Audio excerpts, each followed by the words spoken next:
Hi, I'm Ryan Davis. And I'm Kiernan Schmidt. And this is Out of Office, a travel podcast. This seat taken? Hey, Kiernan. Boy, it is crowded on this couch, Ryan. This seat is taken. It's taken by me. We are sitting side by side, sharing one mic. It's uncomfortably close. We're like rock stars. We're like, when they lean in.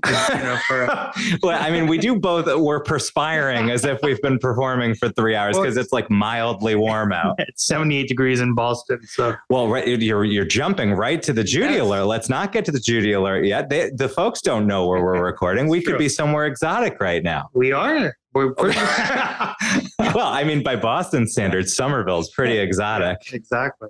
Ryan, so glad to have you here. The chemistry is very different. I'm creeped out in a different way when you're sitting right next to me.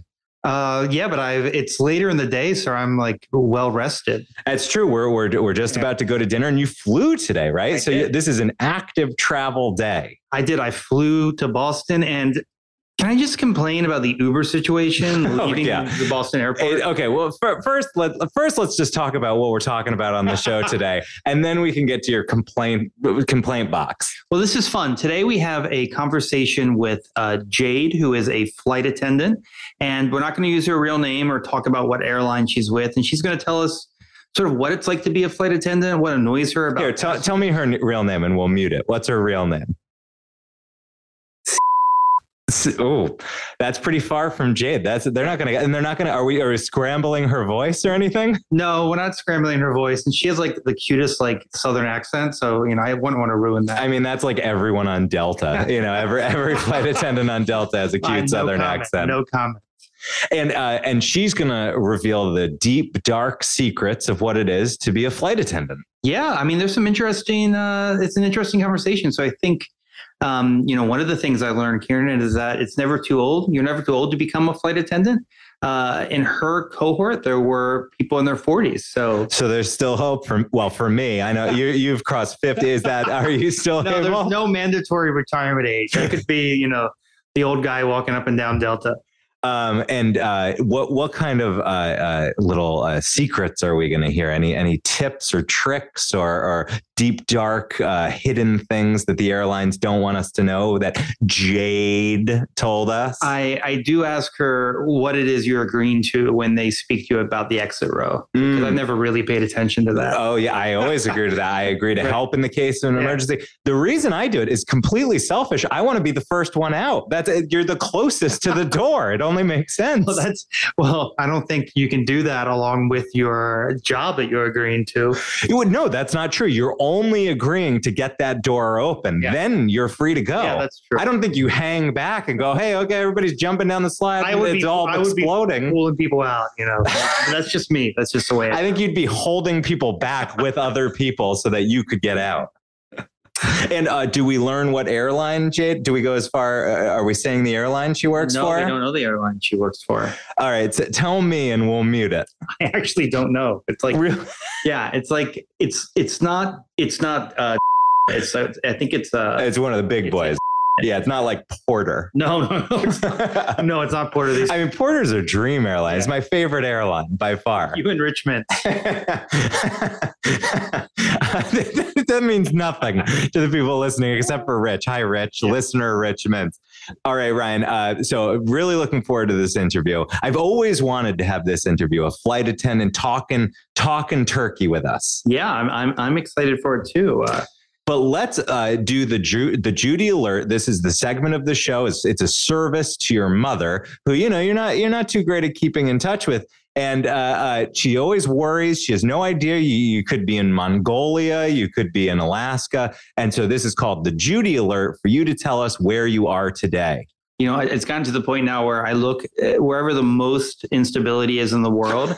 I tell my mom I'm there. So I'm like, I want a helicopter in Iran, or something like that. Well, soon it'll come election season. You'll be here in the U.S. a lot. Yeah, but I am here in Boston with you, as we've mentioned. Yes. To speak at some university here in Cambridge. Yeah, a lesser university, the Massachusetts Institute of Technology. And what's the theme of this conference? Talking about it's a conference on AI, and I'm talking about influencer marketing and presidential campaign. I mean, I'm just so desperate for AI to get to a point where I can just type you out as a character and do the show by myself? I think with the release, the new OpenAI release, that's like doable. It's a real thing. Excellent. Just send it my way, and I'll sign your last check and send you off.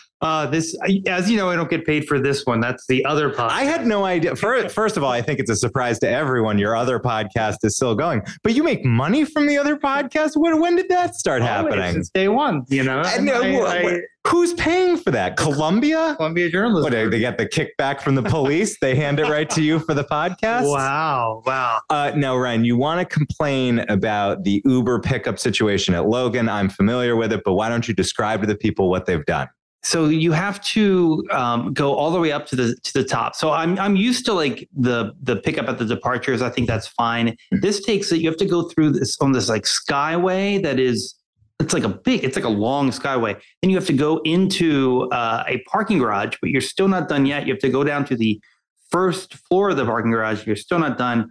Then you have to walk all the way to the left to this sort of like place that all the Ubers get in a traffic jam. Yeah. It was so they changed it maybe a couple years ago. And the whole idea was to try to centralize the pickup so that all the terminals feed into a single pickup zone. And I agree with you. I think it's first of all, it's very hard to find. The signage is like brutal, and it says something weird. It's like app pickup, like it's unclear whether you're getting appetizers, ride share. Yeah, ride share pickup. That suggests that you're doing one of those ones where you're sharing with four people. That's what people called those apps 15 years ago when they came out. Things in Boston we move a little bit slower here. But I was just, it's as bad as I've seen in a long time. Usually when cities do that, it's because they hate Uber and they want it out of there. So I wouldn't say that's the attitude here. I think that they just wanted to centralize it, but it used to be much better. It used to be you walked out the door, there was a line right there. There was even a couple parking lots right there, and they could zip in and zip out and not go through a whole parking garage. Yeah.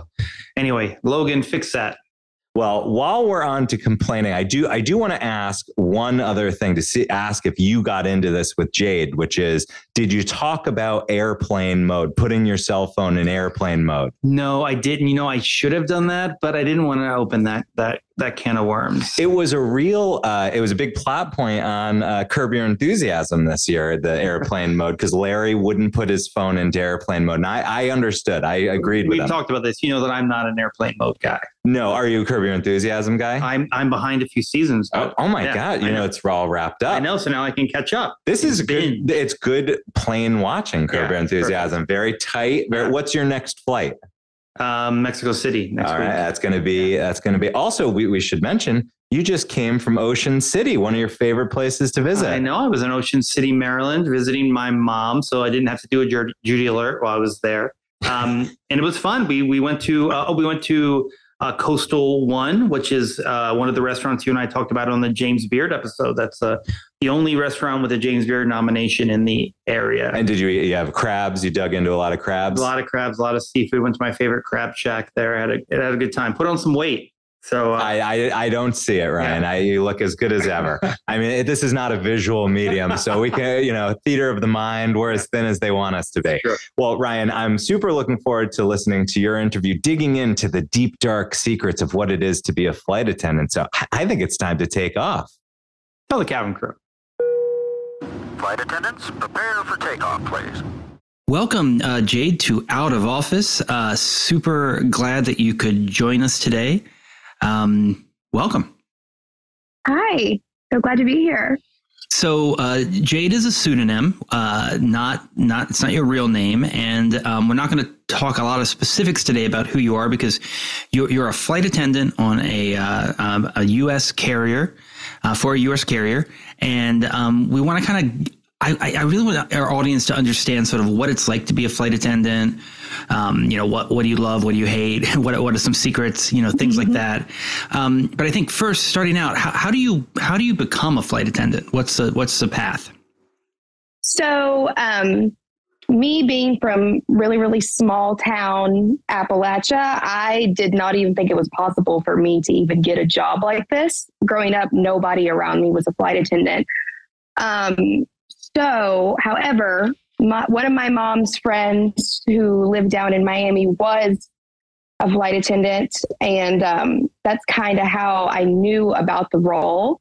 And we kind of had similar career paths. We were both working in sales at one time, and he was miserable. And then I was also miserable. And we just related to each other a lot and what we wanted out of a job. So when the airline that I work for now, post-COVID, started doing like a mass hiring, he was the one that actually reached out to me, and he was like, listen, my company's hiring a lot of flight attendants right now. It's not normally like this. Like normally it's kind of hard to get in with an airline because it's, I guess, considered a desirable job.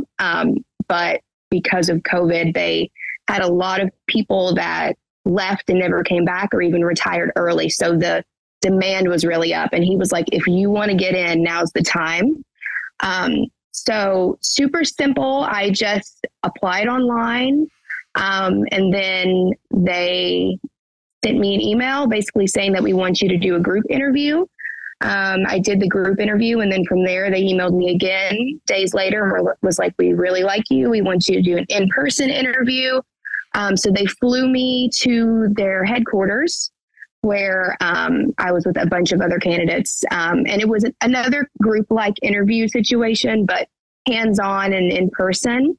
And then they separate kind of who they like and who they don't like and send the ones they don't like away. And then if you do make it to like the one-on-one interview, you do that. And then pretty much right there on the spot, they were like, yeah, we like you. We want you to work for us. So, yeah. And is pretty much everyone in their early 20s, or could I become a flight attendant at 42? No, it's really, and that was really shocking to me because there were so many people that were, younger than me. This was going to be their first job. They knew they wanted to be a flight attendant right out of the gate. There was people like me that had gone on to do, got degrees in other things and then decided they hated that and wanted to do something different. And there was also a lot of empty nesters, and then even like retirees, like people in my class that were, twice my age. And it was like, my kids are out of the house now, and this is something I've always wanted to do. Or even like people that had retired completely from another profession, and they were like, yeah, I've just always thought about doing this job and I thought it would be fun. So they sort of hire then in batches. So you're like part of a cohort of new flight attendants, and you train together. What's that process like, the training? Yes. So with training, they have classes. And in my class, there's about 100 of us. However, they broke us up into two different groups within the class. Now, I think traditionally the classes are not normally as big as they were, but it's just because of the time that I was hired that they were so large because there was such a need for flight attendants. But pretty much you go through, and I mean, other airlines could be different, but we went through about 6 weeks of training. And I was in my class, but in my separate group, it was split 50-50 for us. And I know traditionally also you normally have a roommate, but because of COVID restrictions, we all got our own separate rooms, which was nice. But yeah, you just go through the 6 weeks of training, and then you graduate, and then you go through a probationary period at work where pretty much you just can't screw up or else you can still get fired. And then after that, you're pretty much good as gold as long as you do your job right. And, when you're doing the training, are you in a fake plane? Are there fake passengers? Like what is it like? So I'd say most of it is a lot of just in class going over PowerPoints and just kind of learning the material. Some of it's drills. And then we do like EMEs. I can't even remember what they stand for, but it's more of kind of just like these scenario based trainings. They don't really have like fake planes. Like we go out on a tarmac and there's like a whole fake plane that we practice on. That's not the case. They have kind of like modeled, like in the training center, it's like models of the insides of the plane. Gotcha. Yeah. So, and I mean, as far as like fake passengers in the scenario, it would kind of just be in our group, they'd break us up and they'd be like, okay, well, these people are going to play the role of a passenger. And sometimes they would give them like a note card and be like, this is the action that you need to perform. And then, the 9 others would pretend to be the flight attendants. And then you would do kind of like the fake scenario. But yeah. And then of course you have like we took tests. We took probably about like 2 tests a week. Just reviewing kind of what they had taught us. Interesting. So that process happens, and then you become a flight attendant. You're getting put on flights. Do you start like domestic only? Like how do you get routes? So really it's just, I could have got an international trip on my first trip. As long as you're trained for the plane, they can put you on it. So in training, pretty much every aircraft that we fly, we're trained on. So even, those larger big birds that go international, we are trained on those. So, I know flight attendants that, their very first trip, they were like flying purser to Madrid, which is like crazy, but it does happen. So there's really not, you don't have to earn your way into doing international. It's kind of just sort of a given. I will say the trips are more desirable, just because of location and they pay more, but, some are harder to get than others. It kind of just depends on where you're based, but how do you get unrealistic. Do you get like assigned, or can you request routes, or do you just get on a Monday, they send you an email and they're like, you're flying to Tampa, how does that work? Yeah. So pretty much, we bid for all of our trips, and I'm not sure about other airlines.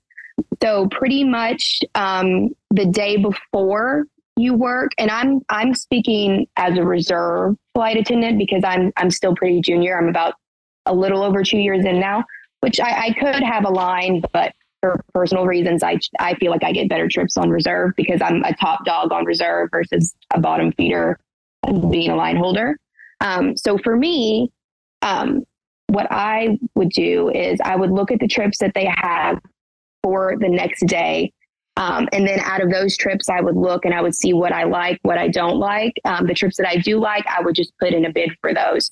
Now, when they run our system that assigns trips, if I'm the most senior flight attendant that bids for that trip will then go to me. Gotcha. Okay. That's pretty cool. And when you say hold a line, does that mean that some flight attendants, just always fly New York to Denver, every day, or what does that mean? Yeah. Yeah. If they can hold it. So line holders, okay. Reserves, we know what days we're working, but we don't know where we're going. Line holders get their entire schedule about 2 weeks before the month starts. So they know where they're going and they bid for specific things based off what they like. So for example, let's say I'm a senior mama and I can hold trips in my commuter city. So say I commute from Salt Lake City. I only want to fly Salt Lake City trips because I want to be home as much as possible. So then when I'm putting in my bids, I'm going to go to, my layover destination and I'm going to choose Salt Lake City. And then hopefully when they run the system that creates the lines, when I see my schedule, it's going to have only Salt Lake City trips. That's cool. That's very cool. Mm-hmm. So you get a lot of benefits for being a flight attendant. So right.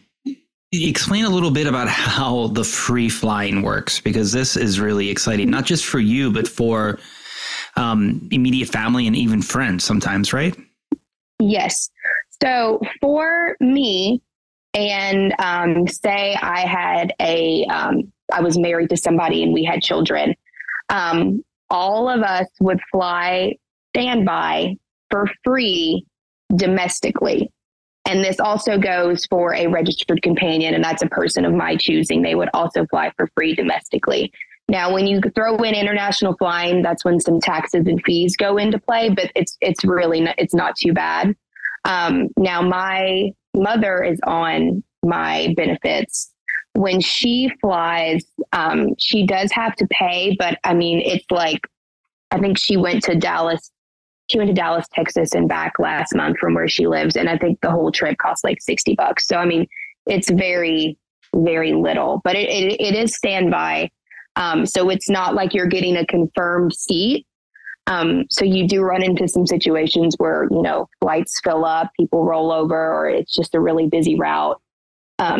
Luckily, us flight attendants and also pilots, we do have jump seats on planes, and that can be a saving grace because, even if the plane is full, that's the seat that we can take. So it's a little bit smoother for us than it is some of our companions. Yeah, I love that. And folks are able to travel even internationally with those free flights, right? Or discounted flights. Yeah. Yeah. Heavily discounted. Like, when I go, I went to Amsterdam like last month or about a month ago, flying there out of the United States, free, don't have to pay anything. Coming back, I did have to pay taxes to Amsterdam, I guess. And that was like $88. So, but still, for a round trip, out of the country, that's great. It's pretty good. Pretty good. So I'd like to kind of understand a little more about, so what are like there's always like rumors that you hear about flying. There was a rumor for years that you shouldn't drink the coffee. And I talked about on the pod in the last couple months that actually it seems fine to drink the coffee. I always drink the coffee. Are there things that now that you've kind of seen how this works, that you don't do, that a lot of people do when they fly? Really? And this jumps out in my brain and it actually screams at me. I do not take my shoes off on the airplane. When people do that, it just sends a chill down my spine. Like, I can understand it, like, to an extent, like, okay, if I'm at my seat and I have a heel on because I'm working or something, like, okay, I'll maybe like slide my feet out a little bit. But like, people will just be, socks is like better. It's still like not okay to me, but like just barefoot on the plane, and they will put their feet on like the armrest in front of them. There was a guy yesterday. I worked in Indiana flight super early in the morning. It was a delayed flight from the night before. This man in first class, there was 4 people in first class, but he was completely barefoot. His feet were outstretched in between the seats in front of him, and his bare feet were on the armrest and like the seats in front of them. And I'm like, what? Who did you see do that? Who told you that was okay? Like, it's not okay. So that's something. And that's why if you go on a plane, you really should wipe down the area, because the planes do get cleaned sometimes, but if it's, delays happen and they want the cleaners on and off, it's impossible then to wipe down every single seat and still keep the flight on time. So, I always keep wet ones with me on the plane, wipe down the seat, wipe down the headrest where you're going to put your head, the tray table, wipe that down. I've seen people put just like, they'll bring their food onto the plane boxed up from wherever they got it from, and then take it out of the boxes and put it on the bare tray on the plane. It's crazy what these people do. I don't want to see what your house looks like. I don't want to see what you do at home. If you think this is okay, like, it's so bad. It's so bad. So, so far, some advice: don't take your shoes off, but if you do, at least wear socks. But don't put your feet on anybody else's space. Yeah, or anything. I have to admit, I am on a long flight, a flight over 2 hours. I will take my shoes off, but I always have socks, and I won't walk around the plane without any shoes on. Exactly. Yeah. And that's acceptable to me. Like, that is fine. I've also done that. Like, at your seat, like in your own space is okay. But when your feet are getting into other people's spaces, that's when we have a problem. What have you seen some bizarre behavior from passengers? I have. I consider myself a lucky flyer. So even if, somebody gets out of line, typically I don't have to deal with it. But, of course, I've heard stories. Like, I have some other flight attendant friends that are even in my class, and they fly together a lot. And I'm just like, how do these things keep happening to you? Because there's just no way. People, I don't know. I feel like a lot of people, as soon as they step foot into an airport, just lose their mind. Like, all their marbles just go rolling on the floor and then outside the door, because all common sense is just gone. And then, I mean, it can be kind of a frustrating environment. I mean, you have to deal with like cancellations and delays. Also, a lot of people like to get drunk in the airport. So, you throw that into the mix. And then I think a lot of people, take, some prescribed, some unprescribed medication before flying to kind of just relax themselves. And then that, stress, and then, alcohol, when you throw that into the mix, and people can get a little crazy. But I mean, most of the time that stuff kind of happens on the ground. And I mean, most flight attendants and even pilots are really on board with us. Like, if you've got a bad feeling about anybody, if anybody's starting to act a certain way, let's get them off the plane while they're on the ground. And if somebody is like visibly drunk, you can decline to seat them, right? Yeah. Have you ever had to do something like that? We've had to remove a passenger before. I mean, sometimes like people are drunk, and I mean, that's never going to change, like in the airport, but you can kind of tell like who's going to be a problem and who's not. Like of course, some people will come on, they're a little bit extra friendly, blah, blah, blah. You can tell they've been drinking, but it's like, this person is going to be a problem. But there's people that come on and they just start like, they don't even know where they are, or even how to get to their seat, or like they're already being inappropriate and stuff like that. And it's just like, no, let's just get them out of here. Example, this is probably actually the craziest thing that has ever happened to me on a plane, which I'm sure people have way crazier stories. But we have these passengers that sometimes require an aisle chair. And the difference between a wheelchair and an aisle chair is the wheelchair, they roll you up to the plane and then they get on board themselves. They may need assistance with bags and stuff like that. But an aisle chair is typically somebody that cannot walk at all. So they are put into a special wheelchair, then wheeled onto the aircraft, and then most of the time physically lifted into their seat.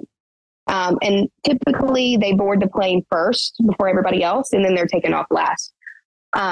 So we had a guy one time, and he was an older gentleman, and he was an aisle chair, and they wheeled him onto the plane, lifted him up, put him in a seat.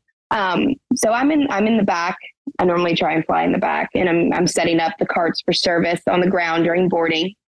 And all of a sudden, this man that was wheeled onto the aircraft and lifted into his seat gets up and starts walking to the back towards me. And I'm looking at the other flight attendant I'm working with, and I'm like, isn't that the aisle chair? And she's like, looks, and she's like, yeah, that's him. I'm like, Lord Jesus, it's a miracle. This man can walk. He comes to the back and he's like, yeah, can I get a Jack and Coke? And I'm like, sir, I said, we can't do that on the ground. I said, not unless you're in first class. I said, you're going to have to go back to your seat. I can get you once we get in there. Okay. Well, I said first class, and that's all he heard, because he starts walking his way up to first class.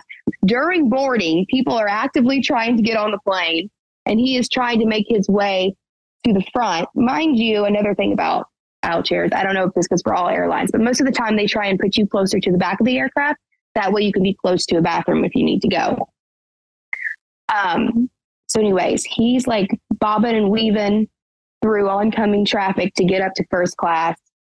He gets up there and he asks them the same question. They're like, no, sir, this is only for first class passengers. Like you should go back to your seat. So I call up there and I'm like, did he just come up there and ask you for alcohol? Because he came back up here and asked me for alcohol. And they're like, yes. I'm like, he's like not okay. But so we just let the gate, we let the pilots know, we let the gate agents know. It's really the pilot's call. So most of the time, if you say anything, then they're like, no, get them off. Like they don't want to deal with it. So we let the gate agent know, like, yeah, the guy that's in aisle chair is up walking around asking everybody for liquor, and we don't think he's okay. The gate agent goes to like check on him after everybody's on, and he's like trying to like, take some sort of pill or something in his seat, and his hands are all shaky and stuff. And we're just like, no, like he's not good to fly. Because it's just like, if you're, who knows what kind of reaction would happen in the air, and that's just too much. So the pilot makes the ultimate decision. Do you get to know the pilots, or they're different pilots on every flight? Obviously, I'm always like so deferential to the pilot. Like at the end of the flight, I'm always like, thank you so much, sir. You know, like I feel like airline pilots get a ton of respect as like surgeons almost. Yeah, no, it's so true. Because even if I'm in the front during deplaning, the pilot could not even say anything to them. I could look at a passenger and I could be, this is not all passengers, but I could like look at them and be like, thanks so much. They will not even look at me. They will stick their head towards the cockpit and be like, thanks so much, guys. And I'm just like, all right, never mind. That's but funny. Whatever. I mean, it happens. But yeah, it is their call for them. I mean, pretty much everything is their call. But yeah, so we do get to know them. It kind of depends on the trip. Obviously, some pilots are going to be more friendlier than others, but it kind of depends on how the trip is built. Like if it's a trip where, you know, we're just doing like a 1-day situation, we're just flying somewhere and flying back, like, hi, how you doing? My name is, and then we'll go over like the briefings and stuff and get to the important stuff. If it's like, you know, I've had a 4-day trip, and it doesn't really happen a lot anymore. Most of the trips are broken, or where if you have a 3 or 4-day trip, you won't be with the same pilots the entire time. But typically, if you have a long trip, I'd say 3 or 4 days, and you're going to be with those pilots the whole time, that's when everybody kind of takes the time to really get to know each other, because it's like, all right, we're going to be seeing each other for the next 3 days. Like most of the time, that's when like, oh yeah, let's all make dinner plans and stuff like that. That's when all that comes into play. I really like those trips. I've had really, really fun 4-day trips where I've been with pilots the whole time, and it's just been like an absolute blast. But it really kind of just depends on the length of the trip and how long you all are going to be together. And do you all hang out? Like, you know, one of my favorite things is to watch sort of the parade of the pilots and the flight attendants as they leave an aircraft. Everybody's like in their uniforms and with their slick baggage, you know, headed to the hotel. Do you all like go out together, or does it, you know, I guess the pilots probably are a little more conservative in their nighttime activities, maybe the flight attendants are. Yeah, you would think that. You would think. But no, I think it depends on, I don't know. And I hate to really say this, but it kind of really does depend on like age a little bit. Like, you know, you have people that have been just flying for years and years and years. And, you know, like they got a wife and kids at home. And most of those people that are over it, they only really work 1-day trips, maybe 2. So, you know, I feel like the more senior you get in the airline, it seems like the less they want to be away from home. So they're not really working those like 3 and 4-day trips. So a lot of the 3 and 4-day trips, I would say, go to more junior pilots and junior flight attendants as well. So like when I'm thinking about my best layovers, it's mainly because the crew was junior. And I mean, I think junior flight attendants and junior pilots are definitely different, especially when you're working for like a main line airline, because of course you have to have so many hours and so much, you know, work history to even get to like a big airline. So of course you're going to be a little bit older by that time. You don't really see like 21-year-old pilots flying 777s, you know? But I think it does kind of have something to do with it. At least in my experience. Now, I mean, that's not to say that I haven't had really fun layovers with some like senior mamas and senior papas and senior pilots, but most of the time I feel like the people that are more willing to, we call it like slam clicking, the more people that are more willing to not slam click are typically more junior. And I mean, it's probably because a lot of places we haven't been, or, you know, we're still young and we don't really have like wife and kids and all that stuff. So like this is kind of just our lifestyle at this time. And you live in a city that's, you know, one of the hubs for the airlines, and you live with, is it 9 other flight attendants? Yes. So there's 10 of you, and how many bedrooms are there? 3 bedrooms, 10 girls. So there's 10 all girls, not even one gay guy has made the cut. No. All girls. Now there are some co-ed crash pads. I just do not live in one of those. Is a crash pad like connected to the airline, or it's just everybody gets together and says, hey, let's get a crash pad? So a lot of the times they're ran by other flight attendants or other pilots. It's kind of like a side business for them. So for example, like my landlord, I guess we should say, is also a flight attendant for the company that I work for. She's more senior than us. And then she just got a property and then just turned it into a crash pad. So there's bunk beds? Yes. So in one room, the master bedroom, there are 6 of us. So that's 3 bunk beds.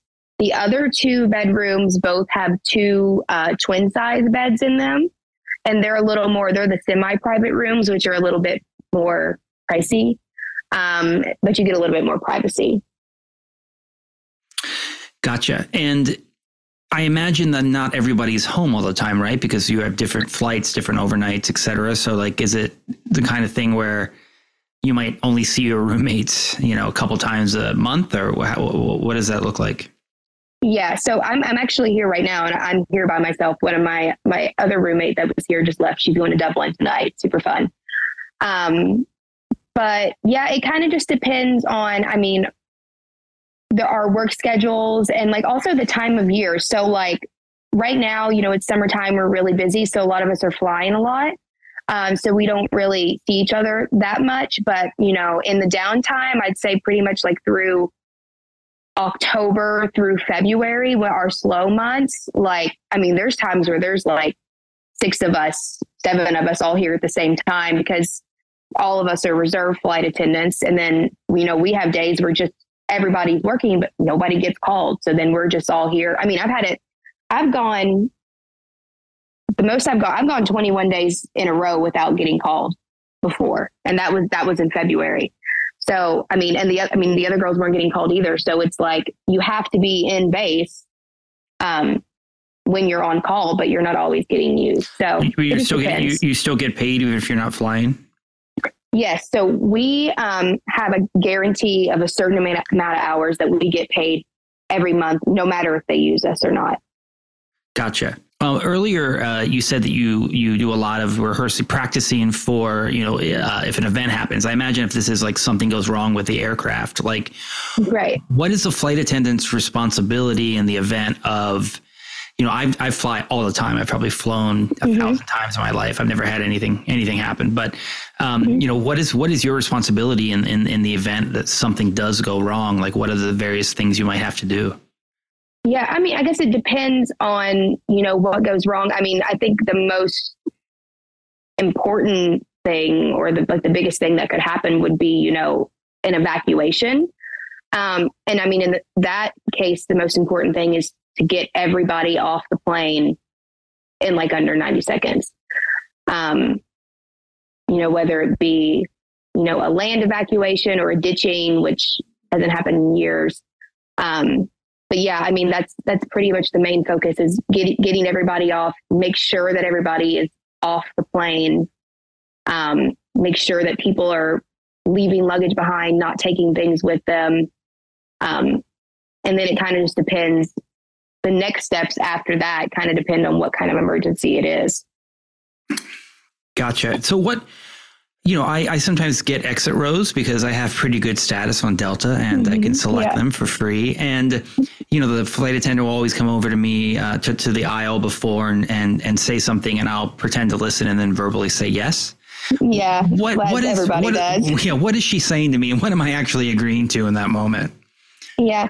So, it's actually depending on the plane. So if you're, and you probably know this, like sometimes you're sitting in an exit row and there's a door there. And sometimes you're sitting in the exit row and there's a window there.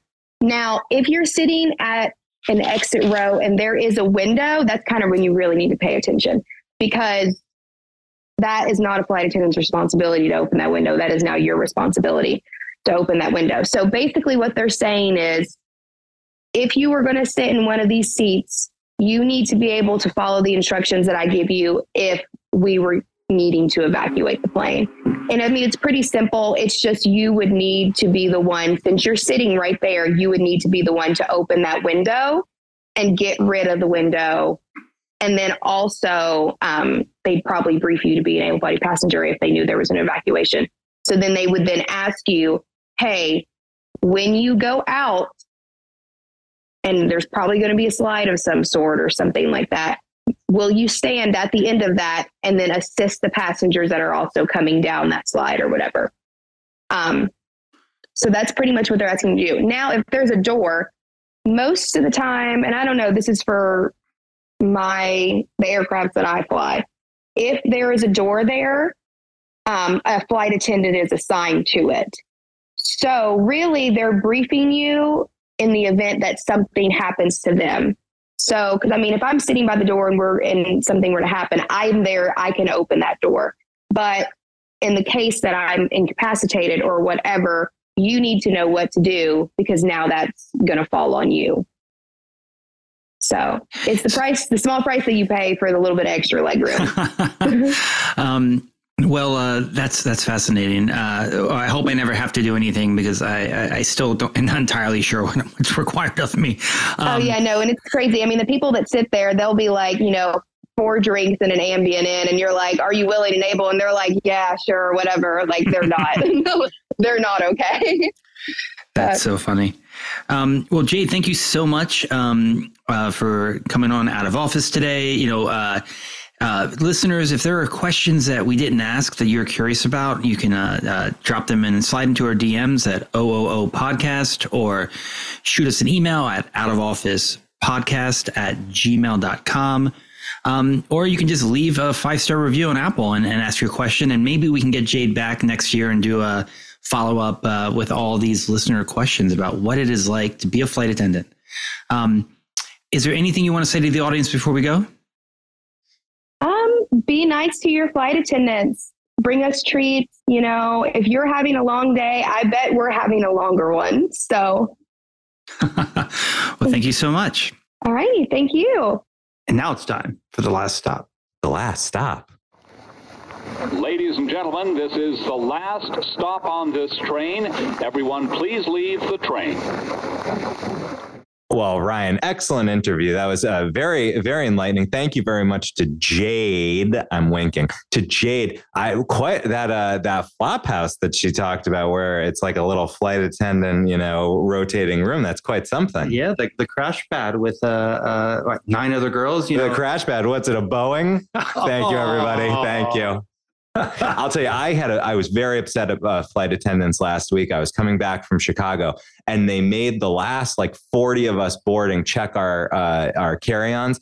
We got on. There were backpacks in the overhead compartments. There were some overhead compartments with only 2 suitcases in it. And I made sure one of those flight attendants heard me complain to my seatmate. We could have all brought our luggage in here.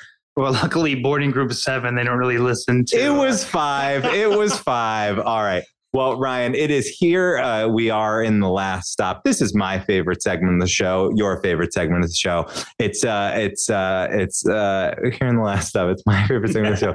It's your favorite segment of the show. No, it's here we are in the last stop. This is the last segment of the show, the final segment of the show. It's my favorite segment of the show. It's your favorite segment of the show. It's popularly known as the People's segment, and that's because it's is that how it goes? I'm missing something. It's popularly known as the Workaday Week. It's popularly known as the People's segment. Yeah. It's popularly known as the It's my favorite segment of the show. It's your favorite segment of the show. It's popularly known as the People's segment. I'm all thrown off because you're sitting right here. You can keep all those flops in if you want.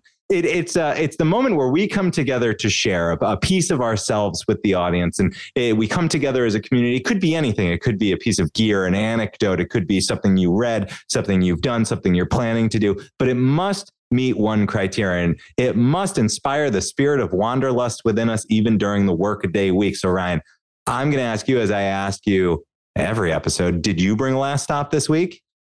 I did, Kiernan. You changed the cadence there again. I did, Kiernan. That's what it's supposed to be. I was just realizing that every week you say the same thing, and all this time I've just thought I've been sort of zoning out during the top of the segment. So I've got some good news. I have been complaining since we started this podcast that Michelin did not have a guide in Mexico City. I thought it was ridiculous, one of the great food city in the Americas. And just last week, they put out their first guide to Mexico that includes Mexico City, Guadalajara, Baja California, a bunch of places all over the country, including some favorites of ours in Mexico City, including Rosetta, which is one of my favorite places to eat in Mexico City, and where I famously take my mom and maybe a date or two in my time. So super cool. Link in the show notes. There is some debate about they picked one of the they had to have one kind of taco shop classic, like taco place. They picked one of them, and there's some debate online if they picked the right one. There's a bunch of them that have been around for like 30, 40, 50 years. And they picked, one of these sort of, and I think that I've been to this place. I'm not 100% sure. Now it's too late. But it's always been on the list of like the best tacos in Mexico City. So they picked one of them to give a Michelin star to. And that sparked a little debate, but otherwise, you're saying it's too late because now it's just going to be overloaded. No, it's now that it's got a Michelin star, it's going to be on the map. It was always on the map, so it was already hard to get into, and now it's like going to be next level. Sure. Yeah. You're still pretty good about getting into those places, though. I think you'll get there. Well, this is just, I'm going to go wait in a line because it's like a little, mom and pop, taco. All right. Well, bring your phone and you'll be fine. I'll be fine. I'll go. I'll report back. Absolutely. Do you remember the name of it? Taqueria El Khalifa de Leon. Your pronunciation is getting better. He just cold read that, everybody. I want you to know. And you got every single one of them very, very close. Thank you. So I'm excited. I'm going to see if there's some new restaurants that I haven't been to, and maybe check them out on my upcoming trip to Mexico City. So that's my last stop. And Kieran, as I ask you every week, did you bring a last stop this time? I don't see in the document. I do have a last stop, Ryan. Wirecutter has recently been putting out their, Wirecutter, the kind of the consumer reports of the New York Times. Just like they have Wordle and they have Wirecutter, and they don't really do news much. Did you see the joke at the White House Correspondents' Dinner? He was like, and Wordle is here. Oh, I mean, the New York Times. That's good. That's very good. And they've put out the best carry-on luggage. And it seems like maybe they updated this previously, but they've been featuring it. So I've been recently digging in and reviewing. And now I'm using this mostly to plug one of our classic episodes, the Luggage Throwdown, where we each designed one of our an ideal bag for us. Ryan's was like enormous, the size of the plane. You always have to check it. Super inconvenient. Mine was sleek, sharp. And I just thought the criteria that they judge by was interesting. 4 wheels or 2, hard-sided or soft, warranty, and size are their categories. Now, I remember, maybe you remember, that I'm very passionate about handles. I think the number of handles, for me, a bag just covered in handles. I like to be able to grab it anyway when it's going by after it's dropped out of the plane. I want to be able to grab it in any direction it came down it. Yeah, I mean, today I had to give my bag a big bear hug because of the way that it was like put into the car. Exactly. Could have used 2-3 handles on that side. And so their winner is Travel Pros Platinum Elite. I'm not familiar with this luggage line. However, I will say one thing that they wrote in here that did catch my attention. I don't think we thought about this, was they offer replacement parts. So they're so confident in how hardy this piece of luggage is that you can get replaceable wheels. You can replace the handle. That's pretty good. I really like that. So I'm going to add that for Luggage Throwdown 2. That's going in my luggage. Yeah. I mean, since we did that, I bet there's been some advancements in luggage technology. Well, it's interesting you say that, because another great piece of luggage they talk about is actually made by the company Yeti. You know Yeti, the cooler company? Yeah, Yeti, that's like the hottest company in town. No, but like they're just, in my mind, they're just coolers, and not so. Don't they make those cups everybody's the cups, everybody's obsessed with it. But they've expanded to luggage, and you know what? Good enough for Wirecutter. Wow. Pretty good. And you have to beat somebody up to get it out of like a and I'm sure that it costs $700 as the cooler does.